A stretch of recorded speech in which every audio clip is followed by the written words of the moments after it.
السلام عليكم ورحمة الله وبركاته. إن الحمد لله نحمده ونستعينه ونستغفره ونستهديه ونؤمن به ونتوكل عليه ونعوذ بالله من شرور أنفسنا وسيئات أعمالنا. من يهده الله فلا مضل له ومن يضلل فلا هادي له، وأشهد أن لا إله إلا الله وحده لا شريك له، وأشهد أن محمدا عبده ورسوله.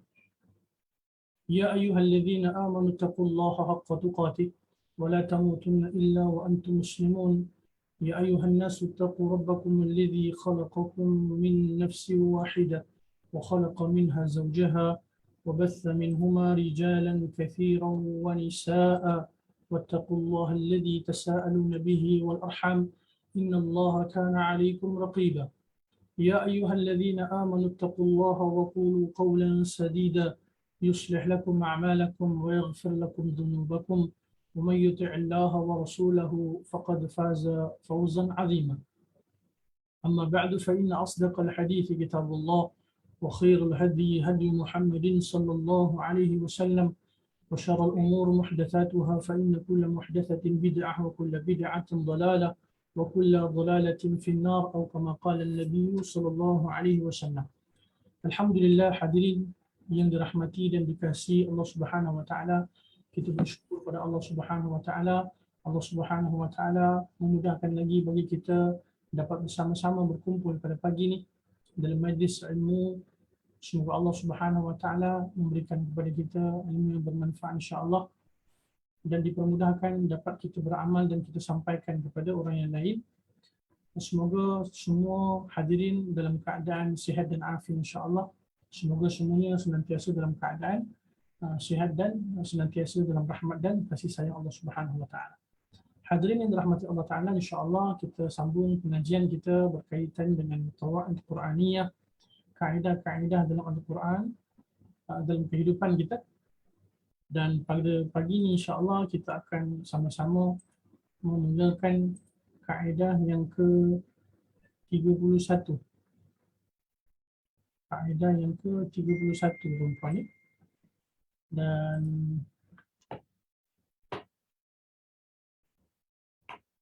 baik.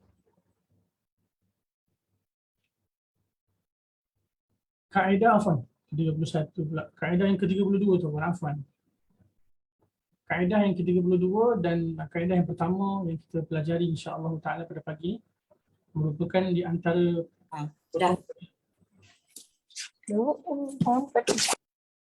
yang dinukilkan daripada suratul Hajj ayat yang ke-47. Allah Subhanahu wa taala berfirman, a'udzu billahi minasyaitonir rajim, wa yasta'jilunaka bil 'adzab wa la yukhlifallahu wa'dah wa inna yawman 'inda rabbika ka'alfi sanatin mimma ta'uddun. Dan mereka meminta kepadamu wahai Muhammad sallallahu alaihi wasallam agar azab itu disegerakan, walhal Allah Subhanahu wa taala tidak akan menyalahi janjinya, dan sesungguhnya sehari di sisi Tuhanmu adalah seperti 1000 tahun menurut perhitunganmu. Hadirin,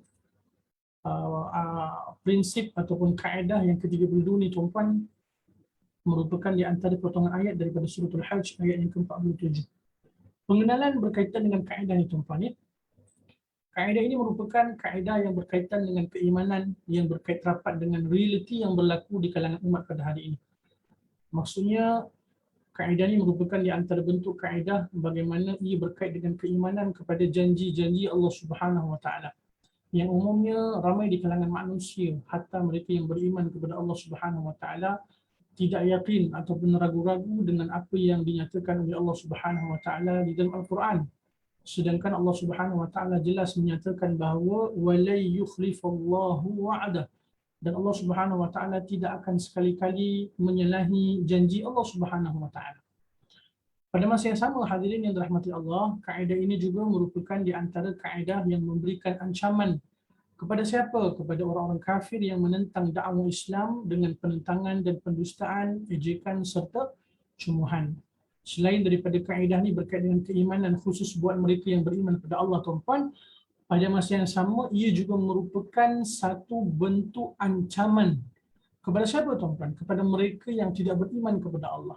kepada mereka yang menentang Islam, menentang dakwah Islam dengan apa jua bentuk penentangan, pendustaan, ejekan, pada masa yang sama cemuhan. Allah Subhanahu wa taala berfirman dalam surah Al-Hajj ayat 42 hingga 43. Hadirin, a'udzubillahi minasyaitanir rajim. Wa in yukadzibuka faqad kadzabat qablahum qaum Nuh wa 'ad wa Thamud wa qaum Ibrahim wa qaum Lut. Yang bermaksud, dan jika mereka yakni orang-orang musyrik mendustakan engkau yakni Muhammad, begitu pula lah kaum-kaum yang sebelum mereka, kaum Nuh, 'Ad, Thamud, yang juga telah mendustakan rasul-rasulnya, dan demikian juga kaum Ibrahim dan kaum Lut. Allah Subhanahu wa taala khabarkan kepada Nabi SAW, hadirin, tatkala orang-orang musyrikin Makkah khasnya mendustakan apa yang dibawa oleh Nabi SAW, Allah Subhanahu wa taala khabarkan bahawa sama juga keadaan dia kaum-kaum yang terdahulu. Di antara kaum yang disebutkan oleh Allah Subhanahu wa taala dalam ayat ini tuan-tuan, kaum Nuh, kaum 'Ad, kaum Thamud, dan juga kaum Ibrahim serta kaum Lut. Pada masa yang sama, tuan-tuan rahmati Allah, Allah Taala nyatakan dalam surah Al-Hajj ayat 47 hingga 48, wa yasta'jilunaka bil 'adzabi wa la yukhlifallahu wa'dah wa inna yawman 'inda rabbika ka'alfi sanatin mimma ta'uddun. Ayat yang kita nukilkan sebentar tadi. Dan mereka meminta kepadamu wahai Muhammad agar azab itu disegerakan, padahal Allah tidak akan menyalahi janjinya, dan sesungguhnya sehari di sisi Tuhanmu adalah seperti 1000 tahun menurut perhitunganmu. Wa ka'ayyim min qaryatin amlaytu laha wa hiya zalimatun thumma akhadhtuha wa ilayya al-masir. Allah SWT menyatakan, dan berapa banyak negeri yang aku tangguhkan penghancurannya. Kerana apa? Kerana penduduknya melakukan perbuatan zalim. Kemudian aku azab mereka, dan hanya kepadakulah tempat kembali. Hadirin yang dirahmati Allah Subhanahu wa taala, di antara ciri-ciri mereka yang kufur kepada Allah Subhanahu wa taala ni tuan-tuan, ataupun di antara ciri-ciri orang yang kafir adalah mereka meminta disegerakan turunnya azab. Mengapa mereka meminta disegerakan turunnya azab, hadirin? Ia merupakan di antara bentuk ejekan mereka sebenarnya. Pada siapa? Kepada Rasul sallallahu alaihi wasallam ataupun kepada para rasul yang terdahulu. Sebagaimana firman Allah Subhanahu wa taala dalam surah Al-Anfal ayat yang ke-32, وَإِذْ قَالَ اللَّهُمَّ إِنْ كَانَ هَذَا هُوَ الْحَقَّ مِنْ عِنْدِكَ فَأَمْطِرْ عَلَيْنَا حِجَارَةً مِنَ السَّمَاءِ أَوْ ائْتِنَا بِعَذَابٍ أَلِيمٍ. Dan ingatlah ketika mereka, yakni orang-orang musyrik, berkata, Ya Allah, jika Al-Quran ini benar wahyu daripada Engkau, maka hujanilah kami dengan batu daripada langit, atau datangkanlah kepada kami azab yang pedih. Hadirin yang dikasihi, menunjukkan di antara bentuk ejekan mereka, mereka meminta disegerakan turunnya azab kepada Allah, daripada Allah SWT. Dan pastinya Allah Subhanahu wa taala sesekali tidak akan memungkiri janjinya, tuan-tuan. Pasti Allah Taala punya janji merupakan janji yang benar. Bukan seperti mana musuh-musuh Allah Subhanahu wa taala, di antaranya iblis, yang senantiasa memberikan ataupun menghamburkan, menaburkan janji-janji yang palsu. Dan Allah Subhanahu wa taala, apabila Allah Subhanahu wa taala menghendaki sesuatu, hadirin, maka Allah Subhanahu wa taala akan menentukan keadaan dia, dan Allah Taala Maha berkuasa untuk melakukan apa sahaja yang Allah Taala kehendaki. Maka sebagai orang yang beriman kepada Allah Subhanahu wa taala, kita kena yakin dengan janji Allah Subhanahu wa taala. Pada masa yang sama, jangan sekali-kali ada keraguan dalam hati kita. Jangan sekali-kali ada satu bentuk keraguan, hadirin, ataupun satu perkara yang seolah-olah kita kata tak pasti, sedangkan ia merupakan di antara janji Allah Subhanahu wa taala. Allah Subhanahu wa taala juga berfirman dalam surah As-Sajdah ayat yang ke-28, hadirin, wa yaquluna mata hadzal fathu in kuntum sadiqin. Dan mereka bertanya, bilakah kemenangan itu datang jika engkau orang yang benar?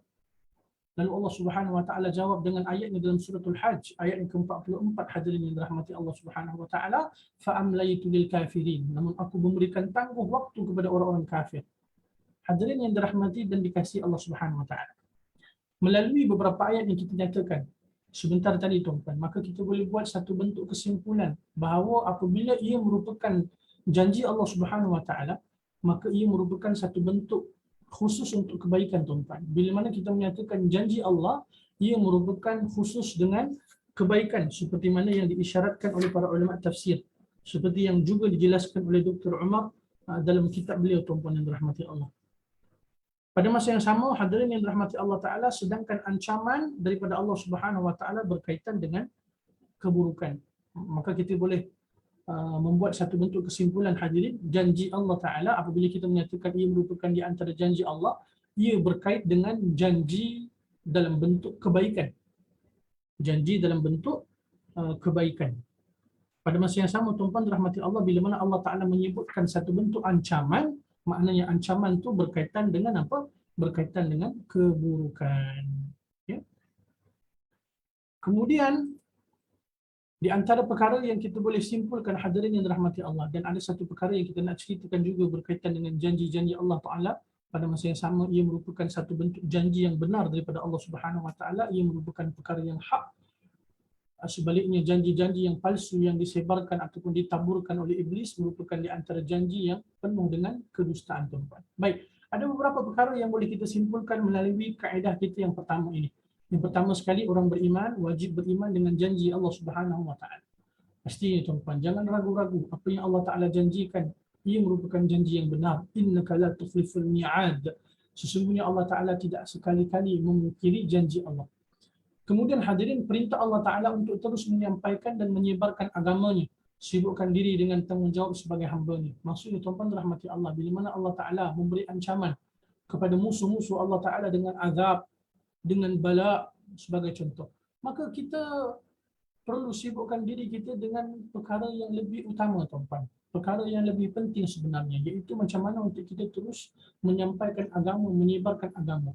Adapun bentuk bala, azab yang Allah Ta'ala ancam kepada mereka yang tidak beriman pada Allah, kita serahkan kepada Allah Subhanahu Wa Ta'ala. Siri 17. Ada tak? Allah Ta'ala kepada kita, hadirin. Maka kita wajib untuk terus sampaikan agama ini. Kita jalankan sahaja tanggungjawab kita sebagai hamba-hamba Allah Subhanahu Wa Ta'ala. Jangan sekali-kali kita ataupun kita boleh sebutkan, jangan sekali-kali kita tumpang gopoh ataupun kita mempunyai di antara sifat melakukan sesuatu ataupun menyibukkan diri kita dengan sesuatu yang bukan di bawah ataupun bukan di antara kudrat kita, tuan-tuan. Tanggungjawab kita untuk sebarkan agama, amalkan agama, menjadi di antara hamba-hamba Allah Ta'ala. Adapun azab, adapun bala yang Allah Ta'ala ancam kepada mereka yang kufur pada Allah, mereka yang zalim, mereka yang menentang agama Allah Subhanahu Wa Ta'ala, mereka yang senantiasa memberikan ancaman kepada kaum muslimin, khasnya hadirin, maka kita serahkan kepada Allah Subhanahu Wa Ta'ala. Tanggungjawab kita, tuan-tuan, bagaimana untuk kita terus yakin dengan apa yang Allah Subhanahu Wa Ta'ala nyatakan melalui firman-firman Allah Subhanahu Wa Ta'ala. Iblis senantiasa, hadirin yang dirahmati Allah, memberikan janji-janji palsu kepada manusia sehingga mereka akan menyesal di hari akhirat kelak.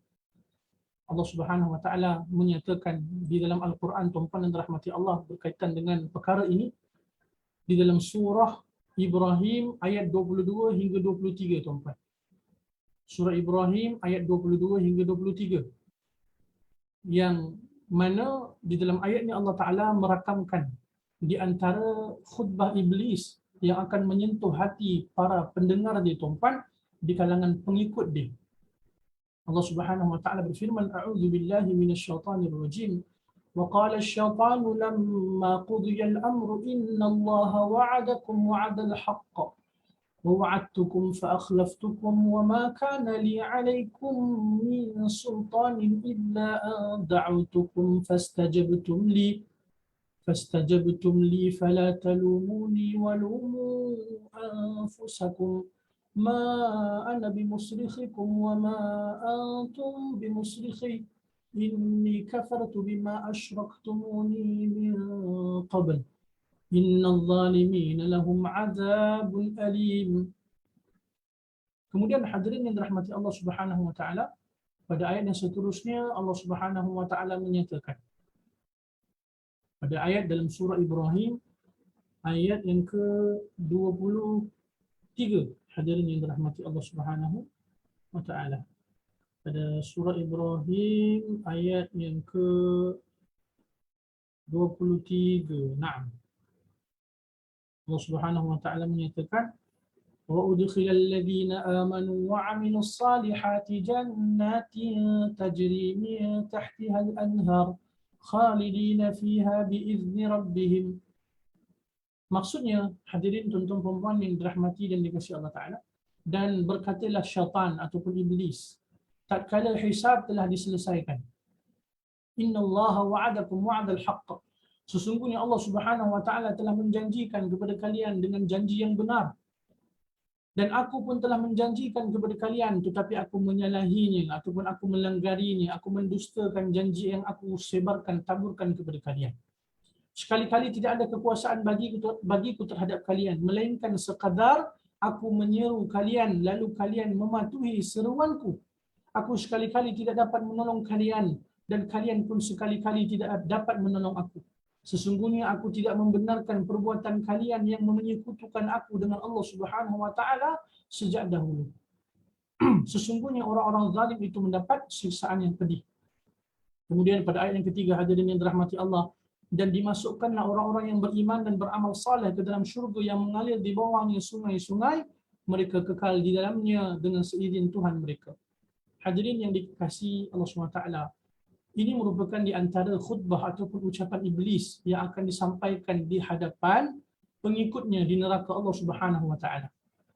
Kata Al-Hafidh Ibn Kathir rahimahullahu ta'ala, yukhbiru ta'ala amma khataba bihi iblisu atba'ah بعدما قضى الله بين عباده فأدخل المؤمنين الجنات وأسكن الكافرين الدركات فقام فيهم إبليس لعنه الله حينئذ خطيبا ليزيدهم حزنا إلى حزنهم وغبنا إلى غبنهم وحسرة إلى حسرتهم.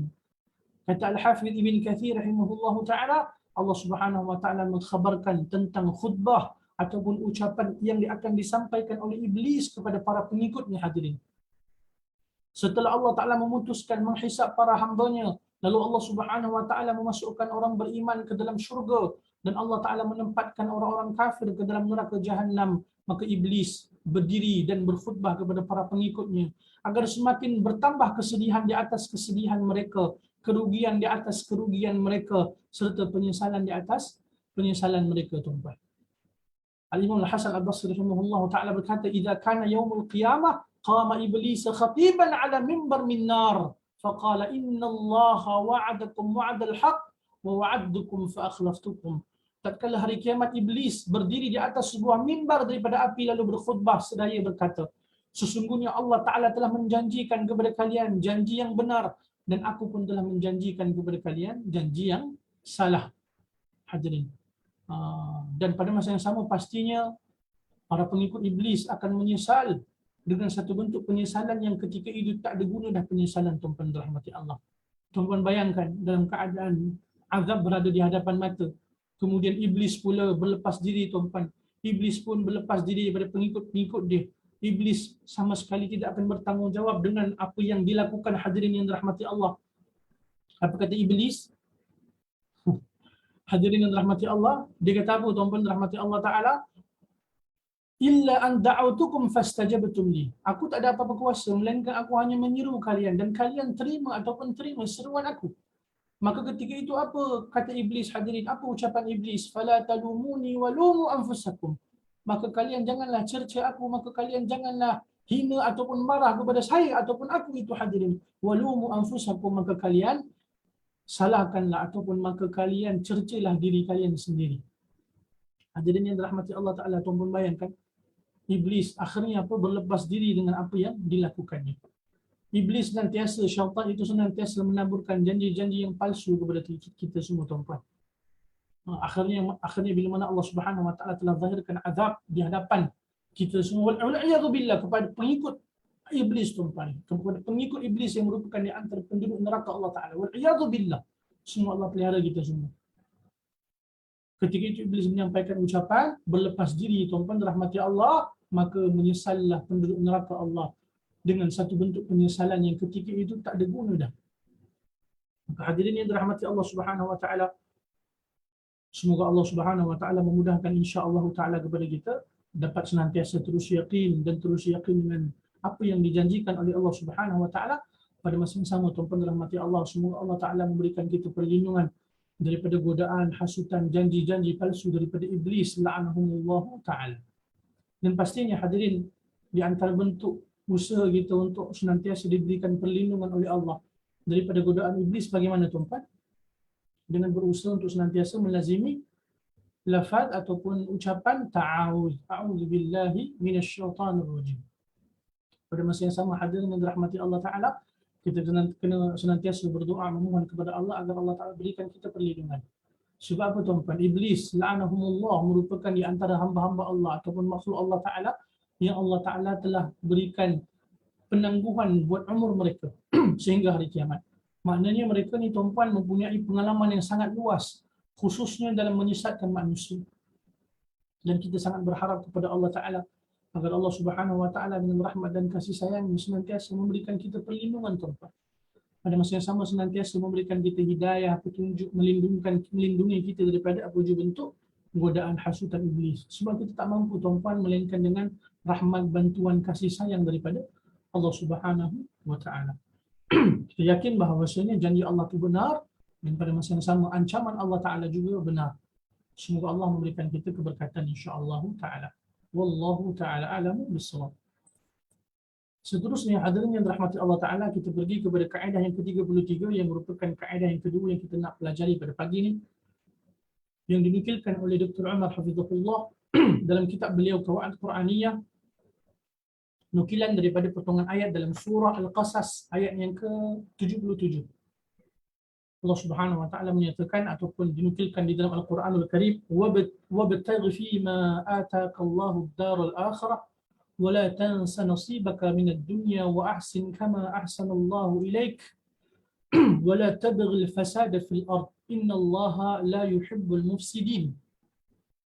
Dan carilah pahala negeri akhirat dengan apa yang telah dianugerahkan Allah Ta'ala kepada kamu, tetapi janganlah kamu lupakan bahagian kamu di dunia dan berbuat baiklah kepada orang lain sebagaimana Allah Ta'ala telah melakukan perbuatan baik kepada kamu, dan janganlah kamu berbuat kerosakan di muka bumi, sesungguhnya Allah Ta'ala tidak menyukai orang-orang yang melakukan perbuatan kerosakan. Kaedah yang ke-33 ini tuan-tuan merupakan potongan ayat wabtaghi fima ataakallahu ad-darul akhirah wala tansa nasibaka minad dunya, dan carilah pahala negeri akhirat dengan apa yang telah dianugerahkan Allah kepada kamu, tetapi janganlah kamu lupakan bahagian kamu di dunia dan berbuat baiklah kepada janganlah kamu lupakan bahagian kamu dekat dunia. Pengenalan berkenaan tentang kaedah ini tuan-tuan. Kaedah ini merupakan di antara kaedah Al-Quran yang muhkam yang jelas hadirin. Kaedah ini terdapat di dalam kisah Qarun yang telah terpedaya dengan harta yang dimilikinya dan juga terpedaya dengan hawa nafsunya yang senantiasa mendorongnya ke arah keburukan. Bukan sahaja Qarun tuan-tuan, umumnya manusia kita semua, hawa nafsu kita senantiasa mengajak kita ke arah keburukan. Semoga Allah Ta'ala memberikan kita perlindungan daripada tertipu dengan hawa nafsu kita tuan-tuan. Kemudian hadirin yang dirahmati Allah, ketika mana diberikan peringatan berkenaan perkara tersebut, Qarun dengan sombong berkata dalam ayat 78 surah Al-Qasas, qala innama utituhu ala ilmin 'indi. Qarun berkata, sesungguhnya aku diberi harta itu semata-mata kerana apa? Kerana ilmu yang ada padaku.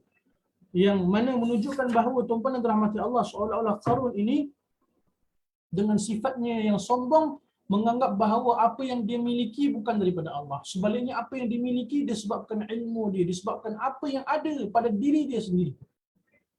Maka ia merupakan di antara salah satu fitnah hawa nafsu yang sangat berbahaya tuan-tuan. Pada masa yang sama fitnah berbentuk harta, kemewahan, kedudukan yang dimiliki. Sama juga keadaan kita pada hari ini tuan-tuan. Kita boleh ambil pengajaran daripada apa yang berlaku dalam kisah berkaitan dengan Qarun. Hadirin, kita kena memahami dan kita kena ketahui apa jua nikmat, apa jua kemewahan ataupun kelapangan yang Allah berikan kepada kita. Ia merupakan nikmat daripada Allah Subhanahu Wa Ta'ala. Bukanlah semata-mata daripada apa yang kita miliki, kebijaksanaan kita tuan-tuan ataupun usaha kita, tidak. Ia merupakan di antara nikmat daripada Allah Subhanahu Wa Ta'ala. Allah Subhanahu Wa Ta'ala yang berikan kita nikmat. Allah Subhanahu Wa Ta'ala yang lapangkan rezeki kita tuan-tuan. Apa jua nikmat yang kita miliki ketika ini, bahkan sebelum ini, bahkan sehingga sampai bila-bila pun tuan-tuan yang dirahmati Allah, kita kena memahami ia merupakan nikmat daripada Allah Subhanahu Wa Ta'ala. Kalau kita kata usaha kita tuan-tuan disebabkan kebijaksanaan kita, berapa ramai di antara manusia yang jauh lebih hebat, jauh lebih kuat usaha mereka berbanding kita kemungkinan. Kalau kita kata disebabkan kebijaksanaan kita tuan-tuan, dengan apa yang kita miliki ketika ini, tidak berapa ramai orang di luar sana yang jauh lebih bijak berbanding kita. Kadang kalau kita lihat di antara bentuk pelbagai ragam kehidupan manusia dekat muka bumi ini tuan-tuan, ada di antara hamba-hamba Allah, manusia Allah berikan kemudahan, usaha sedikit Allah berikan banyak. Ada di antara mereka yang taklah cerdik sangat tuan-tuan, tapi Allah berikan banyak. Sebab apa tuan-tuan? Ini merupakan di antara qadar Allah Subhanahu wa taala. Sebagai mukmin kita kena yakin bahawasanya semuanya datang daripada Allah Subhanahu wa taala. Allah perintahkan kita untuk berusaha, tapi kita jangan yakin dengan usaha kita. Allah Taala perintahkan kita untuk bertawakal kepada Allah. Setelah kita berusaha tuan-tuan dirahmati Allah. Tapi kita jangan yakin dengan usaha kita. Jangan yakin dengan kebijaksanaan kita. Kita kena yakin dengan Allah Subhanahu wa taala. Selebihnya tuan-tuan, yang berikan segala-galanya adalah Allah. Yang buat keputusan pada akhirnya adalah Allah Subhanahu wa taala. Yang paling penting sebagai orang yang beriman pada Allah, kita berusaha, kita bertawakal kepada Allah. Apa juga yang Allah berikan, kita syukur pada Allah. Jika Allah berikan kita kenikmatan, kesenangan, kelapangan tuan-tuan, mudah-mudahan Allah mudahkan kita menjadi di antara hamba-hambanya yang bersyukur. Tetapi sebaliknya, jika Allah Ta'ala uji kita dengan musibah, jika Allah Ta'ala uji kita dengan kesusahan, jika Allah Ta'ala uji kita dengan bala, kesempitan dan sebagainya, semoga Allah Ta'ala juga memudahkan bagi kita untuk bersyukur, bersabar, dan terus bersabar dan senantiasa berbaik sangka dengan Allah. Kita kena memahami tuan-tuan, kehidupan dekat dunia merupakan kehidupan yang penuh dengan ujian daripada Allah. Apa jua keadaan, apa jua bentuk, apa jua ragam dalam kehidupan kita, kita kena faham itu merupakan daripada Allah Ta'ala dan ujian daripada Allah. Allah Subhanahu Wa Ta'ala menyatakan, وَنَبَلُوَكُمْ بِالشَّرِّ وَالْخِيرِ فِتْنَةً وَإِلَيْنَا تُرْجَعُونَ. Dan kami akan menguji kalian dengan kebaikan dan juga keburukan, dan kepada kami kalian akan dikembalikan. Kita kena faham tuan-tuan, apa jua keadaan yang berlaku dalam diri kita. Sebagai mukmin kita kena yakin semua daripada Allah. Dan kita kena senantiasa berbaik sangka dengan Allah Subhanahu wa taala. Nabi SAW sebut dalam hadis yang lain, ajaban li amril mu'min. Hadis yang sering kali kita ulang, hadis yang sering kali diingatkan kepada kita oleh asatidzah kita hadirin. Ajaban li amril mu'min. Sungguh ajaib urusan orang yang beriman pada Allah. Orang beriman ni mereka sangat ajaib. Sebab apa tuan-tuan? Semua urusan mereka semuanya baik. Apabila mereka diberikan kenikmatan, mereka akan syukur kepada Allah Subhanahu wa taala. Apabila mereka diuji dengan ujian dan kesusahan, maka mereka akan bersabar. Pada masa yang sama tuan-tuan, dalam hadis itu Nabi SAW mengingatkan kepada kita, janganlah kita mengatakan lau fa'altu kadza ataupun apa juga ada yang berlaku kepada kita, janganlah sekali-kali kita mengatakan kalau ataupun kalaulah saya buat demikian, kalaulah saya buat demikian, kalaulah saya buat demikian. Maka kita katakan qadarallahu wa ma syaa fa'al. Qadarallahu wa ma syaa fa'al. Allah Taala menentukan apa yang Allah Taala kehendaki. Qadar Allah Taala yang akan terjadi itu benar rahmat. Maka kita kena faham, kita kena memahami bahawasanya sebagai mukmin kita kena sedar dan faham tuan-tuan. Apa juga keadaan semua daripada Allah. Kita kena sabar, kita kena syukur pada Allah Subhanahu wa taala. Sebab tu mukmin itu tuan-tuan hatinya senantiasa tenang dan tenteram. Apa jua yang berlaku, apa jua yang datang tuan-tuan, mukminah mereka akan senantiasa tenang dan tenteram. Sebab apa? Mereka yakin adanya Allah Azza wa Jalla yang senantiasa bersama dengan hamba-hambanya tuan-tuan. Tak kali kita berusaha untuk melakukan kebaikan tuan-tuan, yakinlah Allah Ta'ala tidak akan sekali-kali tinggalkan kita. Ini yang merupakan di antara perkara ataupun perkataan yang sering saya ulang tuan-tuan untuk diri saya terutama. Apabila kita berusaha untuk melakukan kebaikan, senantiasa istiqamah untuk beramal saleh hadirin. Kita usaha untuk senantiasa melakukan kebaikan untuk diri kita dengan orang lain tuan-tuan. Yakinlah bahawasanya Allah SWT tidak akan tinggalkan kita. Hadirin yang dirahmati Allah, penjelasan berkaitan dengan kaedah ini. Kaedah ini merupakan kaedah yang memberikan petunjuk bagaimana berinteraksi dengan harta, yang termasuk di antara yang diamanahkan oleh Allah Ta'ala kepada hamba-hambanya. Tuan-tuan yang dirahmati Allah, fitnah mal ataupun fitnah harta ini merupakan di antara fitnah ujian yang sangat besar hadirin. Dan semoga Allah Ta'ala memudahkan kita insya-Allah dapat jauh ataupun dapat dipelihara daripada fitnah harta. Yang mana disebabkan harta ni tuan-tuan buta mata tuan-tuan. Walaupun mata tu celik, tapi disebabkan ujian berbentuk harta ni, mata pun boleh jadi buta tuan-tuan. Bukan setakat buta mata, hati pun boleh jadi buta disebabkan fitnah harta yang sangat berbahaya. Seperti mana yang Allah uji dengan Qarun, dan Qarun telah gagal tuan-tuan dengan fitnah harta. Berbeza keadaan bila mana kita tak biasa tuan-tuan dengan harta yang banyak, tiba-tiba Allah bagi kita dengan harta yang banyak. Ketahuilah ia merupakan di antara ujian daripada Allah Subhanahu wa taala. Seringkali tuan-tuan kita kena muhasabah dalam kehidupan seharian kita. Kita kena senantiasa muhasabah tuan-tuan. Kita kena nampak ataupun lihat dari sudut amal iman dan amal kita dalam seharian. Bagaimana tuan-tuan yang dirahmati Allah. Kadang umumnya kita kena mohon pada Allah agar jauh daripada satu bentuk yang mana ia merupakan satu bentuk bala sebenarnya tapi seolah-olah datang dalam bentuk nikmat. Kadang umumnya manusia hadirin bila mana Allah berikan mereka kesenangan mewah dan sebagainya, mereka menganggap oh ini nikmat daripada Allah Subhanahu wa taala. Sedangkan hadirin yang dirahmati Allah itu merupakan ujian yang disebabkan kemewahan harta dan sebagainya menyebabkan semakin jauh daripada Allah. Iman, amal pun semakin berkurangan tuan-tuan. Sebab apa? Sibuk dengan urusan dunia. Sehingga mana lupa, sehingga mana diabaikan perintah-perintah Allah Ta'ala. Apatah lagi khususnya berkaitan dengan halal haram hadirin. Hadirin yang dirahmati Allah, ingat tak kita hadis Nabi SAW, hadis yang Hasan yang diriwayatkan oleh Imam Tirmizi. Pada hari kiamat nanti tuan-tuan yang dirahmati Allah, Allah Ta'ala akan tanya berkenaan tentang dua perkara. Yang pertama sekali, dari mana harta akan diperolehi. Daripada mana harta yang kita perolehi tuan-tuan, sumbernya daripada mana Allah Ta'ala akan tanya. Ya Allah. Semua Allah Subhanahu Wa Ta'ala mudahkan kita semua insyaAllah. Harta kita tuan-tuan akan ditanya oleh Allah Ta'ala. Daripada mana kita dapat? Sebab tu kita kena usaha tuan-tuan untuk mencari rezeki yang halal. Mencari rezeki yang halal dan semua Allah Ta'ala memberkahi rezeki kita. Tak banyak tak apa tuan-tuan, yang penting halal dan barakah. Apa guna, apa manfaat jika harta banyak tapi harta tersebut sumbernya daripada jalan yang haram, sumbernya daripada jalan yang syubhah wal iyad billah.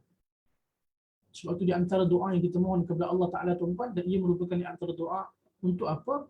Untuk kita diselamatkan ataupun jauh daripada perihal masalah hutang tuan-tuan. Di antaranya adalah doa yang disampaikan oleh Nabi SAW. Allahumma kfina bihalalika an haramik wa aghnina min fadlika amman siwak. Ya Allah, berikanlah kecukupan daripada kami. Allahumma kfina bihalalik. Ya Allah, berikanlah kecukupan dengan yang halal daripada yang haram tuan-tuan. Maknanya kita mohon pada Allah diberikan kecukupan daripada rezeki yang halal. Wa aghnina min fadlika amman siwak, dan berikanlah kekayaan kepada kami daripada keutamaan yang Engkau miliki. Hadirin yang dirahmati Allah. Kena mohon pada Allah Subhanahu Wa Taala. Senantiasa tuan-tuan dalam kehidupan harian kita kena senantiasa bermunajat, memohon pada Allah. Mohon doa pada Allah. Doa tuan-tuan. Ya Allah, murahkan rezeki yang halal ya Allah. Tak kali kita mohon dimurahkan rezeki tuan-tuan, jangan lupa untuk sebutkan juga rezeki yang halal, yang tayyib, yang barakah. Ingatkah kita tuan-tuan di antara doa Nabi SAW yang diriwayatkan Nabi tak pernah tinggal baca pada waktu pagi tuan-tuan, Allahumma inni as'aluka ilman nafi'a wa rizqan tayyiba wa amalan mutaqabbala. Ya Allah, kurniakan kepada hamba ilmu yang bermanfaat, rezeki yang halal dan juga amal yang diterima. Itu di antara perkara yang kita mohon pada Allah. Tatkala kita mohon rezeki tuan-tuan, pastikan kita mohon rezeki yang baik, rezeki yang halal, rezeki yang barakah. Walaupun tak banyak tuan-tuan. Sebab apa? Kalau banyak tapi penuh dengan syubhah, penuh dengan jalan-jalan yang haram, wal iyad billah, la yanfa', tak bermanfaat tuan-tuan. Bahkan ia akan menjadi bebanan buat kita. Pada masa yang sama akan ditanya juga kepada kita, ke mana harta kita dibelanjakan? Ke mana harta kita dibelanjakan? Ini pun di antara perkara yang kita kena selalu muhasabah tuan-tuan dirahmati Allah. Harta kita belanjakan dekat mana? Saya pesan untuk diri saya. Kita keluarkan harta kita ke mana tuan-tuan? Harta yang kita keluarkan ke jalan yang mana tuan-tuan dirahmati Allah? Dua jalan saja. Sama ada jalan menuju syurga Allah Ta'ala, Allahumma ja'alna minhum, semua Allah Ta'ala menjadikan kita di antara mereka, dan juga jalan menuju ke neraka, wal iyadu billah, semua Allah pelihara kita. Dan kedua perkara yang akan ditanya tuan-tuan dirahmati Allah Ta'ala. Dan semua Allah Ta'ala memudahkan kita insya-Allah. Hadirin, terdapat 4 wasiat berkenaan tentang kaedah yang disampaikan ataupun yang dikhabarkan oleh Allah Subhanahu wa Ta'ala. Pertama sekali tuan-tuan, dalam ayat yang sama tuan-tuan rahmat Allah, surah Al-Qasas ayat 77 hingga 78 hadirin, 77 hingga 78. Pertama sekali tuan-tuan, wabtaghi fi ma ataka Allahu ad-dar al-akhirah, dan carilah apa yang telah dianugerahkan Allah Ta'ala kepada kamu, iaitu kehidupan akhirat. Akhirat ni tuan-tuan rahmati Allah adalah kehidupan kita yang akan datang, pada masa yang sama kehidupan yang pasti, pada masa yang sama kehidupan yang kita akan lalui selama-lamanya tuan-tuan. Kehidupan yang sebenar, kehidupan yang kekal abadi, kehidupan yang mana tak ada penghujung ni tuan-tuan rahmati Allah. Allah Ta'ala perintahkan untuk kejar akhirat terlebih dahulu. Utamakan kehidupan akhirat. Wabtaghi fima ataqallahu daral akhirat. Bila kita usaha untuk kejar kehidupan akhirat tuan-tuan, bila kita berusaha untuk jaga perintah-perintah Allah SWT, dan kita kena yakin, tak kala kita beramal, kita kena yakin dengan perantaraan amal, Allah akan mudahkan urusan kita tuan-tuan. Dunia akan datang tuan-tuan rahmati Allah dengan keadaan penuh hina, tunduk apabila kita usaha untuk mengutamakan kehidupan akhirat. Sebaliknya apabila kita mengejar dunia terlebih dahulu berbanding kehidupan akhirat, dunia akan lari tuan-tuan rahmati Allah, apatah lagi akhirat. Jangan kita menjadi hamba kepada dunia yang senantiasa membawa pengikutnya ke arah kelalaian kepada Allah Subhanahu wa taala. Dan pastinya tuan-tuan rahmati Allah Taala, apabila kita menyatakan berkenaan tentang usaha untuk kita bersiap sedia untuk kehidupan akhirat tuan-tuan, itulah kehidupan kita yang sebenar. Nak banding kehidupan dunia dan akhirat jauh sekali tuan-tuan. Kehidupan akhirat jauh lebih kekal abadi. Apa jua nikmat yang Allah Ta'ala janjikan dekat akhirat merupakan nikmat yang berkekalan selama-lamanya tuan-tuan rahmati Allah. Pada masa yang sama amaran Allah Ta'ala, ancaman Allah Ta'ala kepada mereka yang kufur kepada Allah dengan ancaman akhirat, ancaman neraka Allah Ta'ala yang mana azabnya sangat pedih. Itu yang pertama. Kemudian yang kedua hadirin, wala tansa nasibaka minad dunya. Pada masa yang sama tuan-tuan rahmati Allah diingatkan kepada kita untuk apa? Dan janganlah kamu melupakan bahagian kamu daripada kenikmatan dunia. Menunjukkan hadirin yang dirahmati Allah Ta'ala, bukanlah kita apabila kita usaha untuk kejar akhirat, bukanlah bermaksud untuk kita tinggalkan dunia kita tuan-tuan. Kita usahakan untuk siapkan diri kita untuk kehidupan akhirat. Pada masa yang sama hadirin jangan lupa persiapan kita untuk dunia juga. Tetapi kena usahakan untuk utamakan dunia berbanding akhirat. Walaupun hadirin yang dirahmati Allah, kadang ada orang mengatakan bahawa kita kena usaha untuk seimbangkan dunia dan akhirat. Hadirin yang dirahmati Allah, sampai bila-bila pun memang kita tak akan boleh seimbangkan dunia dan akhirat. Sebab apa hadirin? Kita secara umumnya memang mengutamakan dunia berbanding akhirat. Kalau kita cerita berbanding dunia, di antara perbandingan antara kedua ni tuan-tuan, berapa banyak masa kita berikan untuk dunia. Cuma bila kita kaitkan usaha dunia kita dengan akhirat tuan-tuan, maka ia berbeza.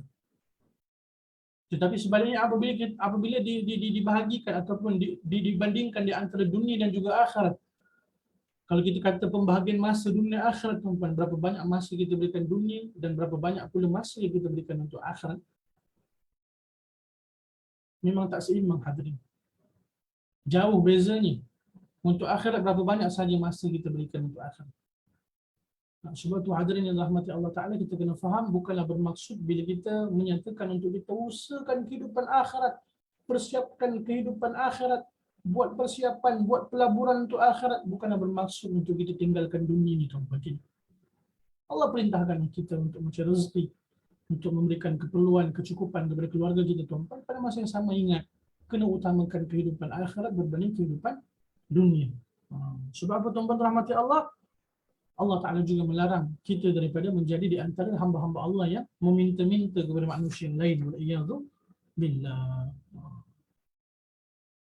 Dan pada masa yang sama tuan-tuan rahmati Allah, Allah perintahkan kepada kita untuk senantiasa berdoa, memohon kepada Allah agar diberikan kecukupan tuan-tuan. Diingatkan kepada kita, jangan mohon kaya tuan-tuan rahmati Allah. Sebab apa? Tak semestinya kaya itu cukup.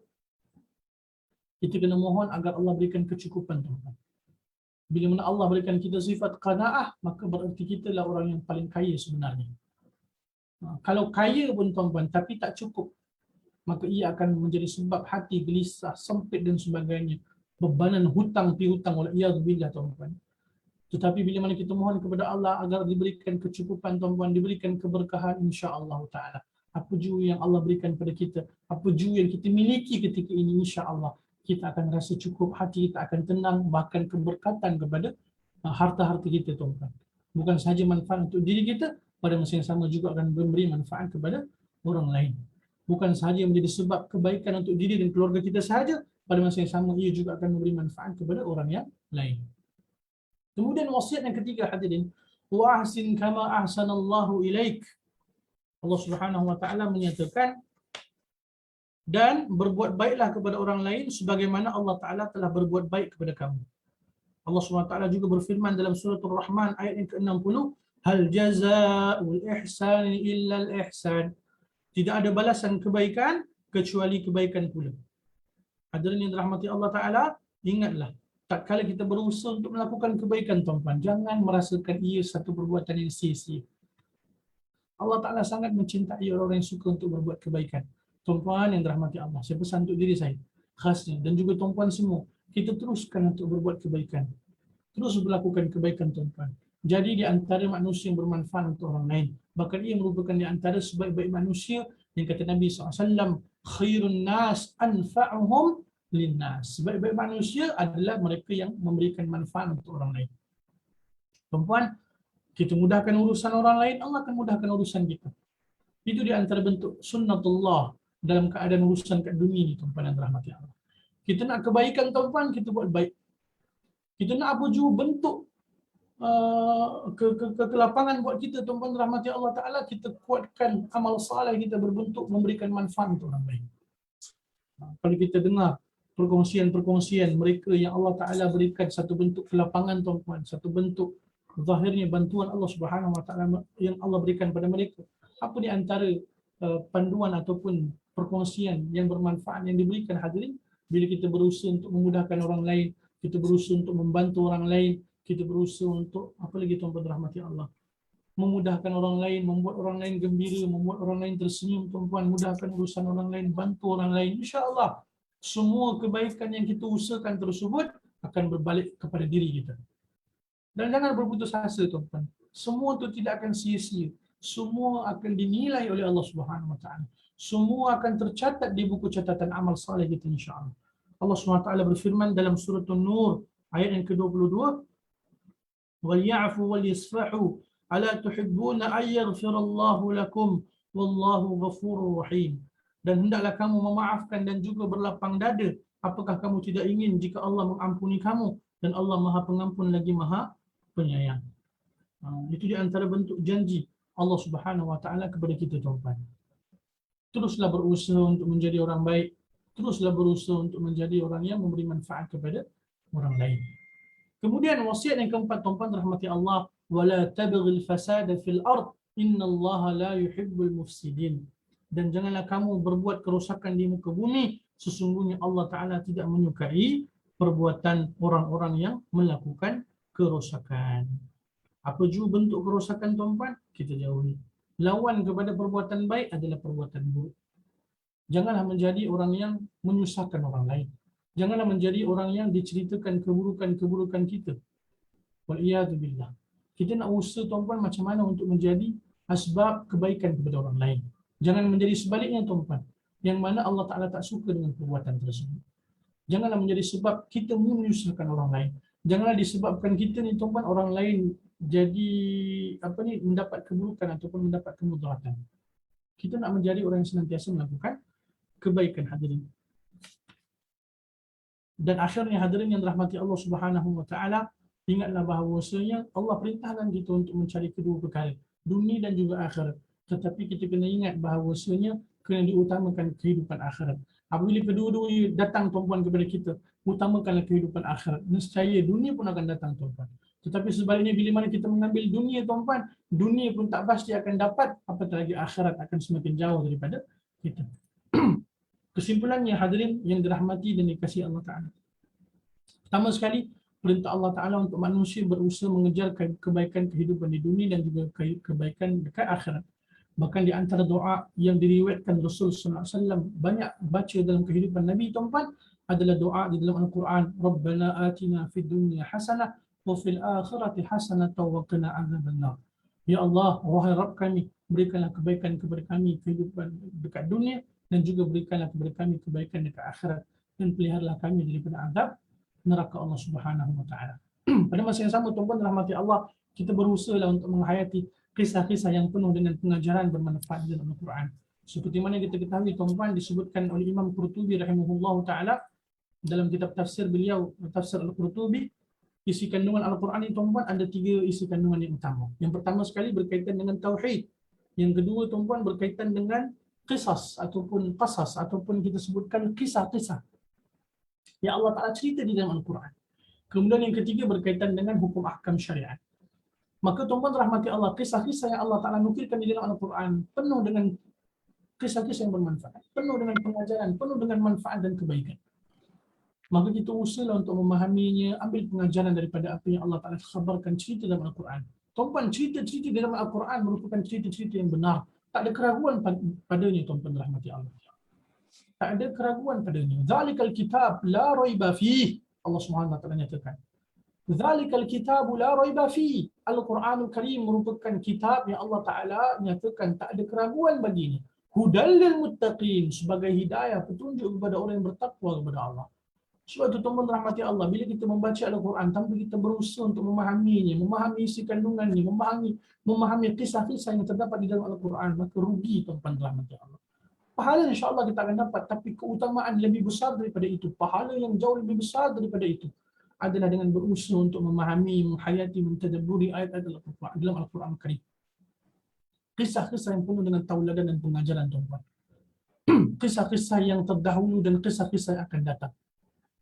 Penuh dengan pengajaran dan manfaat. Terpulang pada kita tuan-tuan sama ada kita nak mengambil pengajaran ataupun sebaliknya. Baik, kemudian mohonlah kepada Allah agar diberikan kecukupan di dunia dan kasih sayang di akhirat. Sebab hadirin, macam kita sebutkan tadi, bila kita memohon kecukupan, insya-Allah kecukupan itu lebih besar berbanding kekayaan, tuan-tuan. Maksudnya apa? Kalau kaya pun tapi tak cukup, kalau kaya pun penuh dengan masalah dan muskilah, hadirin, bebanan demi bebanan yang menyebabkan kehidupan pun tak ada ketenangan, penuh dengan keserabutan, ya Allah, waliyadzubillah. Ia bukan satu bebanan ataupun satu bentuk keserabutan, tuan-tuan, pemikiran kita, yang mana ia akan menyebabkan kesan kepada amal dan iman kita kepada Allah Subhanahu wa taala. Wallahu taala a'lam bissawab. Kemudian tuan-tuan rahmati Allah, kaedah yang ke-34 yang merupakan kaedah yang kita yang ketiga pada pagi ini, insya-Allah taala, merupakan di antara nukilan daripada surah Al-Baqarah ayat 120. Allah Subhanahu wa taala berfirman, "Walan tarda 'ankal yahudu walan nasara hatta tattabi'a millatahum.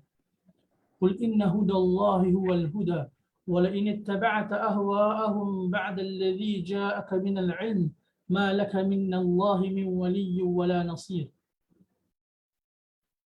Yang bermaksud, dan orang-orang Yahudi dan Nasrani tidak akan reda, tidak akan rela kepada kamu, yakni Muhammad, sebelum engkau mengikuti agama mereka. Katakanlah, sesungguhnya petunjuk Allah itulah petunjuk yang sebenarnya, dan jika engkau mengikuti keinginan mereka setelah ilmu kebenaran sampai kepada kamu, tidak akan ada bagi kamu pelindung dan penolong daripada Allah Subhanahu wa taala.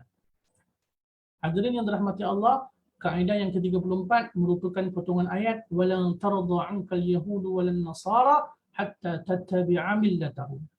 Dan orang-orang Yahudi dan Nasrani tidak akan redha, tidak akan rela, tidak akan redha kepada kamu sehingga kamu mengikuti agama mereka. Hadirin yang dirahmati Allah, kaedah Al-Quran ini berkaitan dengan akidah kepada apa yang dikhabarkan oleh Allah Ta'ala. Hadirin, yang khabarkan berkaitan perkara ini siapa? Allah Ta'ala. Yang maha mengetahui, tuan-tuan. Yang maha mengetahui hati-hati manusia. Yang maha mengetahui yang zahir maupun yang batin. Kaedah yang muhkam ini menceritakan berkenaan hakikat orang-orang kafir, tuan-tuan. Khasnya orang-orang Yahudi. Yang mereka itu sampai bila-bila pun, tuan-tuan, tidak akan redha dengan kita sebagai orang yang beriman pada Allah. Melainkan kita mengikuti mereka. Melainkan kita mengikuti agama mereka. Kaedah ini juga merupakan di antara ayat yang Allah Ta'ala turunkan setelah dakwah Nabi untuk menarik hati orang-orang Yahudi agar mereka menjawab seruan dakwah Nabi, tunduk kepada Islam, dan Allah Ta'ala khabarkan hakikat sebenar sikap mereka. Hadirin yang dirahmati Allah Ta'ala, tanggungjawab kita untuk sebarkan agama, na'am. Tapi pada masa yang sama, tuan-tuan, kita kena berhati-hati, terutamanya kepada musuh-musuh Islam, musuh-musuh yang Allah Ta'ala khabarkan di dalam Al-Quran Al-Karim. Musuh-musuh yang senantiasa menzahirkan permusuhan mereka kepada orang-orang beriman, kepada Allah khasnya. Kemudian hadirin yang dirahmati Allah Ta'ala, Allah Ta'ala berfirman sebagai bentuk penjelasan berkenaan kaedah ini, melalui ayat yang sama seperti mana yang kita bacakan tadi, qul inna hudallahi huwal huda wa la in ittaba'ta ahwa'ahum ba'da alladhi ja'aka minal 'ilm ma laka minallahi min waliyyin wala nasir. Sesungguhnya petunjuk Allah itulah petunjuk yang sebenarnya, dan jika engkau mengikuti keinginan mereka setelah ilmu, yakni kebenaran sampai kepada kamu, tidak akan ada bagi kamu pelindung dan penolong daripada Allah. Hadirin yang dirahmati Allah, dalam ayat ni Allah Ta'ala membahagikan dua perkara, tuan-tuan. Pertama sekali berkenaan tentang petunjuk Allah yang merupakan petunjuk yang sebenar, tuan-tuan. Hidayah daripada Allah Subhanahu Wa Ta'ala. Al-Quranul Karim, sunnah Nabi Sallallahu Alaihi Wasallam adalah petunjuk daripada Allah. Allah Ta'ala memberikan pilihan, tuan-tuan. Kita nak ikut petunjuk Allah yang pertama ataupun kita nak ikut hawa nafsu kita. Nak ikut petunjuk Allah ataupun nak ikut hawa nafsu. Bila mana ikut hawa nafsu, tuan-tuan, habis. Akan menyeleweng, akan jauh daripada perintah Allah, tuan-tuan, akan jauh daripada kebenaran.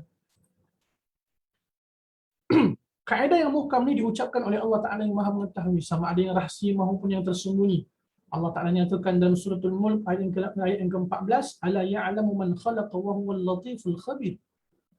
Apakah pantas ataupun apakah layak Allah Ta'ala menciptakan itu tidak mengetahui? Allah Ta'ala maha halus, tuan-tuan. Pengetahuan Allah, Allah maha mengetahui. Kesaksian daripada Allah Ta'ala sendiri, tuan-tuan, terhadap musuh-musuh kita, usaha-usaha mereka untuk menjatuhkan kita. Setelah Allah Ta'ala berikan penyaksian, tuan-tuan, berkenaan tentang hakikat sebenar orang-orang kafir ni, khasnya Yahud, adakah kita perlu penyaksian selain daripada Allah? Hadirin yang dirahmati Allah Ta'ala, musuh-musuh Allah senantiasa akan berusaha untuk kita jauh daripada Allah. Maka kita kena anggap mereka tu musuh, tuan-tuan. Maksud anggap mereka tu musuh macam mana? Berhati-hati dengan mereka, jauhi mereka, jangan tertipu dengan mereka, tuan-tuan. Jangan mengikuti cara hidup mereka. Sebab ia merupakan di antara cara hidup yang pastinya membawa kepada kemurkaan Allah Subhanahu Wa Ta'ala. Dalam kehidupan seharian kita, tuan-tuan yang dirahmati Allah, dalam salat kita, khasnya tak kali kita membaca surah Al-Fatihah, kita memohon kepada Allah agar Allah Ta'ala berikan kita jalan yang lurus. Ihdinas siratal mustaqim.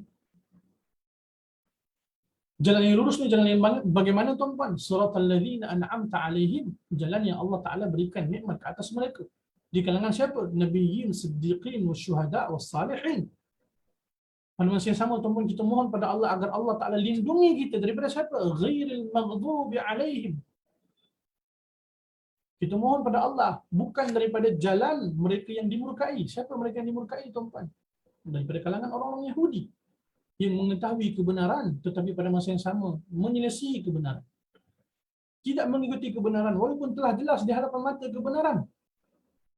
Kalau kita nak kaitkan dengan apa yang berlaku ketika ini, tuan-tuan, ketika zaman ini, ketika mana jelas kebatilan, tuan-tuan rahmati Allah, ketika mana jelas yang disampaikan itu merupakan yang antara perkara yang menyeleweng daripada dalil Quran dan sunnah Nabi SAW. Apa perlu untuk dibela? Sebagai contoh, macam-macam keadaan, tuan-tuan. Apatah lagi sekarang ni kan media sosial mudah, maklumat tersebar begitu pantas, tuan-tuan yang dirahmati Allah. Macam-macam keadaan fitnah akhir zaman, tuan-tuan, bahkan datang daripada kaum muslimin sendiri. Waliyahzubillah. Macam-macam, tuan-tuan. Apa yang terbaru, tuan-tuan, yang dikatakan bahawa zikir-zikir yang disampaikan oleh Nabi SAW ni zikir-zikir yang berat, yang Nabi SAW amalkan ni, tuan-tuan, yang disebutkan dalam hadis-hadis Nabi yang merupakan di antara zikir-zikir Nabi berat, tuan-tuan. Kita tak mampu untuk menampungnya. La ilaha illallah. Jika bentuk kefahaman seperti ini disebarkan, tuan-tuan yang dirahmati Allah, maka kita boleh katakan secara pasti kemungkinan akhirnya apa yang disampaikan, apa yang diajarkan oleh Nabi SAW kelak akan ditinggalkan, tuan-tuan. Sedangkan berapa banyak ayat Quran dan sunnah Nabi SAW dalam hadis yang Allah Rasul perintahkan kepada kita untuk ikut Nabi. Sehingga kini disebarkan pula sebaliknya, tuan-tuan. Jangan amal zikir-zikir yang diamalkan oleh Nabi. Doa-doa yang diamalkan oleh Nabi semua berat. La ilaha illallah. Sedangkan Nabi SAW ajarkan kepada kita, tuan-tuan, untuk kita amal. Zikir-zikir Nabi SAW merupakan zikir yang terbaik. Doa-doa daripada Quran dan sunnah Nabi SAW merupakan doa-doa yang terbaik. Berapa banyak kitab-kitab yang dihimpunkan oleh para ulama yang menghimpunkan doa-doa dan zikir-zikir Rasulullah SAW. Yang mana tuan-tuan di antaranya Kitabul Azkar karangan Al-Imam Nawawi rahimahullahu taala, yang di akhir tu tuan-tuan rahmati Allah dinukilkan bahawasanya Al-Imam Nawawi rahimahullah memang memberikan ijazah ataupun memberikan satu bentuk ijazah secara umum tuan-tuan agar doa-doa ataupun zikir-zikir yang dihimpunkan dalam Kitabul Azkar diamalkan oleh seluruh kaum muslimin. Kita kena berhati-hati tuan-tuan. 20 orang. Walaupun datang dalam keadaan, kita katakan datang dalam keadaan nampak macam agama, tuan-tuan kena berhati-hati. Berhati-hati tuan-tuan. Bukan setakat musuh yang kita katakan musuh di kalangan mereka yang kufur pada Allah SWT. Tetapi kadang-kadang tuan-tuan, ujian ataupun kita katakan satu musibah kepada agama ni datang daripada kaum muslimin sendiri. Sebab itu pentingnya untuk kita berada di atas jalan menuntut ilmu. Berada di atas jalan menuntut ilmu agar apa tuan-tuan? Allah pelihara kita. Semoga Allah memberikan kita satu bentuk kemudahan, satu bentuk ilmu agar kita dapat bezakan di antara kebenaran dan juga kebatilan. Sangat berbahaya tuan-tuan. Macam-macam. Hari ini kadang kaum muslimin tertipu dengan apa tuan-tuan? Tertipu dengan satu bentuk peribadi yang sampaikan tu, jika ia merupakan public figure maka ia adalah satu bentuk kebenaran. Wa'iyadzubillah. Kebenaran bukan dinilai pada kemasyhuran tuan-tuan. Kebenaran bukan dinilai daripada berapa ramai pengikut dekat YouTube, dekat Instagram, dekat Facebook pula. Kebenaran dinilai mengikut apa yang disampaikan tuan-tuan. Apabila ia mengikuti, menepati dengan Quran dan Sunnah Nabi SAW, maka ia merupakan kebenaran. Tetapi walaupun yang mengucapkan tu figure dan sebagainya, siapa juga tuan-tuan yang dirahmati Allah. Tetapi apabila yang disampaikan itu menyelisih Quran dan Sunnah Nabi SAW, maka kita perlu tolak. Kebenaran itu kita lebih cintai berbanding figure ataupun tokoh. Siapa juga tuan-tuan. Ya, kena berhati-hatilah. Ini akhir zaman. Apa juga yang sampai pada kita tuan-tuan, kita kena tabayyun. Seperti mana kaedah-kaedah yang kita telah pelajari sebelumnya. Apa juga maklumat yang sampai kepada kita, kita kena berhati-hati. Jangan terus terima tuan-tuan. Siapa juga yang sampaikan, jangan terus terima tuan-tuan. Apatah lagi kalau memang tak dikenali sebagai mereka yang amanah dalam ilmu. Kalau memang seorang yang zahir yang memang kita ketahui amanah dalam ilmu tuan-tuan, insya-Allah kita boleh terima. Tapi pada masa yang sama, jika berlakunya kesilapan, maka ia kesilapan. Manhaj dalam agama ni tuan-tuan tidak dinilai pada tokoh tertentu. Manhaj menilai manhaj yang kita pelajari, yang kita kena usahakan ada dalam diri kita, kita kena usahakan untuk menilai apa yang disampaikan. Kena berhati-hati fitnah akhir zaman ni tuan-tuan ya. Kemudian kesimpulannya tuan-tuan rahmati Allah yang kita boleh nukilkan daripada apa yang kita sampaikan, pertama sekali beriman dengan ayat Allah Ta'ala merupakan di antara kewajipan. Naam, itu merupakan di antara satu perkara yang asas yang kita perlu fahami.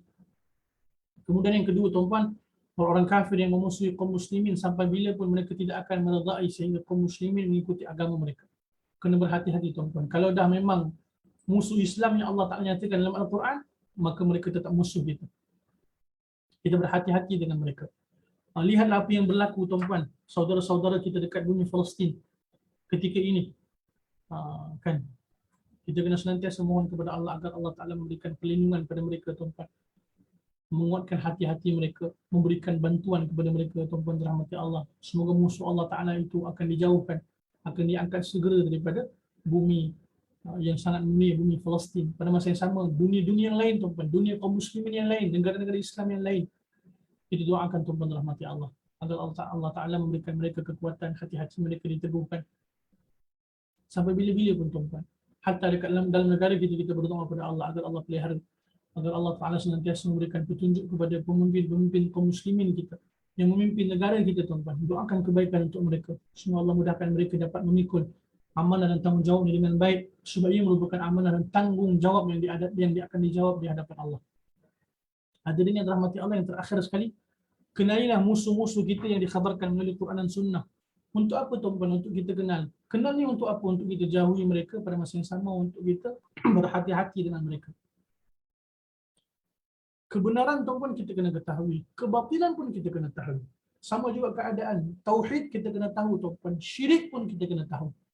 Untuk apa kita kena tahu? Berkaitan dengan syirik contoh, berkaitan dengan musuh-musuh Allah sebagai contoh.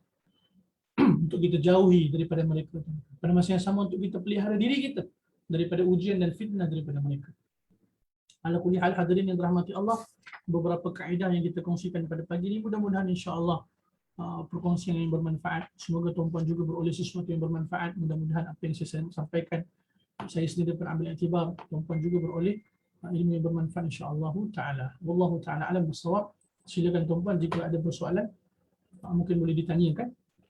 Jika saya mampu untuk jawab, saya jawab. Jika saya tak mampu jawab, saya katakan saya tak tahu, saya tak pasti. Wallahu a'lam bissawab. Berikan peluang kepada saya untuk saya semak, insya-Allah taala kita akan kongsikan jawapan ini. Semoga bermanfaat insya-Allah. Ada persoalan tuan-puan? Jika nak bertanya secara langsung, ahlan. Jika malu bertanya, boleh type dekat ruangan chat dekat dalam Zoom ni. Silakan. Assalamualaikum Ustaz. Waalaikumsalam. Ya Puan Azia, apa khabar? Baik, Alhamdulillah. Okey, nak tanya Ustaz, apa bezanya antara iblis dan syaitan dan yang mengganggu manusia ni selalunya siapa? Adakah iblis ataupun syaitan? Okey, itu saja. Terima kasih. Sama. Wallahu a'lam. Jazakumullah khairan. Persoalan yang sangat baik. Hadirin yang dirahmati Allah, apakah di antara beza iblis dan juga syaitan? Persamaan tuan-puan, mereka adalah daripada kalangan jin. Itu jelas daripada Al-Quran Al-Karim. Bezanya tuan-puan rahmati Allah, iblis ni umumnya, iblis merupakan di antara ketua para syaitan. Ketua para syaitan. Yang mana syaitan ni tuan-puan secara umumnya merupakan di antara pengikut-pengikut iblis. Kebanyakan yang mengganggu manusia tuan-puan di kalangan iblis dan juga syaitan. Keduanya senantiasa mengganggu manusia. Khasnya iblis. Keduanya lah tuan-puan, iblis dan juga syaitan senantiasa mengganggu manusia yang senantiasa membawa manusia bersama-sama mereka ke dalam neraka Allah Subhanahu Wa Taala. Perbezaan itulah di antara keduanya. Seingat saya tuan-puan dirahmati Allah. Iblis merupakan di antara yang ketua tuan-puan ni, ketua-ketua di kalangan para syaitan. Kesemua iblis lebih kurang macam mana nak sebut ni? Lebih kurang macam itulah. Iblis ni kira ketua-ketua lah tuan-puan di kalangan ketua-ketua general lah di kalangan para syaitan. Syaitan ni yang mengganggu hati manusia ni siapa Ustaz? Iblis dan juga syaitan. Iblis. Oh, dua-dua ya. Ya. Ustaz, walaupun ya kita mungkin tak cukup amalan ya. Walaupun ya kita mungkin dah beramal ya, beribadat ya, tapi syaitan iblis tu tetap masih ada ya Ustaz? Betul puan. Betul ya, dia sentiasa ya. Dia sentiasa ada, dan sebab itulah kita senantiasa memohon kepada Allah Ta'ala agar Allah Ta'ala memberikan perlindungan kepada kita. Bahkan sehingga akhir hayat ataupun sehingga kita punya khatimah pun tuan-tuan, mereka akan senantiasa mengajak, membisikkan hati-hati kita agar sesat ataupun agar terjebak dalam kesesatan. Sebab itu kita mohon pada Allah, semoga kita di antara hamba-hamba Allah yang Allah Ta'ala berikan perlindungan, yang Allah berikan kasih sayang, petunjuk, sehingga Allah mudahkan kita kembali pada Allah tuan-puan dalam keadaan husnul khatimah. Iblis syaitan ni merupakan musuh kita tuan-puan yang nyata walaupun kita tak melihat mereka. Mereka merupakan musuh kita yang nyata, dan kita sebutkan pengalaman mereka menyesatkan manusia tuan-puan, pengalaman yang sangat banyak. Punyalah ramai di antara manusia yang disesatkan dahulu tuan-puan. Nak sesatkan kita ni mudah sangat bagi mereka. Sebab itu kita mohon pada Allah agar Allah Ta'ala memberikan kita perlindungan, agar Allah Ta'ala senantiasa menjauhkan kita daripada godaan, belitan, hasutan, daripada tipuan iblis dan syaitan. Wallahu a'lamu bissawab. Seterusnya, ada lagi persoalan yang lain? Tuan-puan jelas ke apa yang kita sampaikan insya-Allah? Ada dapat ilmu bermanfaat insya-Allah ya? InsyaAllah Ustaz. Jelas Ustaz. Ada persoalan yang lain? Silakan. Ustaz, Ya. maknanya kita ni sebagai hamba Allah ni ya, kita bukan setakat beribadah dengan Allah saja ya, maknanya kita solat, kita puasa, zakat, maknanya kita ada perkara-perkara lain yang kita perlu buat kan Ustaz ya, kebaikan ya, selain pada itu kan. Betul Puan Azia. Sebab apa? Rahmati Allah, kalau tuan-puan pernah membaca salah satu bab ataupun bab yang terakhir dalam kitab Bulughul Maram min adillatil ahkam min adillatil ahkam karangan Al-Hafidz Ibnu Hajar rahimahullah, yang disebutkan Kitabul Jami', yang menghimpunkan hadis dari Nabi SAW berkaitan dengan adab, berkaitan akhlak, doa, zuhud dan sebagainya. Dinukilkan tuan-tuan rahmati Allah oleh pensyarah-pensyarah kitab tersebut ataupun bab tersebut, dinukilkan hadis Nabi SAW. Seingat saya tuan-tuan diriwayatkan Imam Tirmizi, hadis yang hasan ataupun yang penting hadis itu hasan lah paling kurang. Ditanyakan kepada Nabi SAW berkaitan dengan seorang perempuan yang beribadah, rajin bersedekah, rajin berpuasa, hadirin ini, tetapi pada masa yang sama lisannya tajam. Disebabkan lisan yang tajam ni tuan menyakiti hati jiran tetangga. Ditanyakan kepada Nabi SAW berkaitan dengan keadaan perempuan tu, kata Nabi, la khaira fiha hiya finnar. Tak ada kebaikan baginya, dia akan dimasukkan Allah dalam neraka. Ditanyakan pula kepada Nabi SAW seorang perempuan yang lain tuan, yang mana jaga solat fardu, alhamdulillah, berpuasa juga fardu, kemudian bersedekah juga tuan daripada harta yang dimilikinya.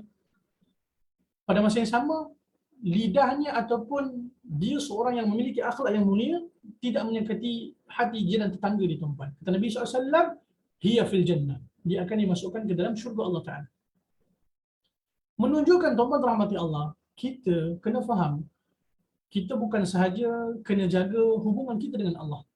Pada masa yang sama, kita pun kena jaga hubungan kita dengan manusia yang lain. Iaitu kita kena berusaha untuk berakhlak dengan manusia dengan akhlak yang mulia, hadirin. Bahkan dinukilkan juga hadis Nabi SAW, walaupun ia merupakan di antara hadis yang dhaif, tapi dinukilkan merupakan di antara hadis yang berkaitan dengan fadailul amal. Amal kebaikan itu tuan akan dirosakkan dengan akhlak yang buruk, seperti mana diibaratkan kayu api yang dibakar oleh api. Amal kebaikan itu tuan akan rosak bila mana akhlak yang buruk. Sebab tu kita kena usaha untuk memperbaiki akhlak kita dengan akhlak yang mulia.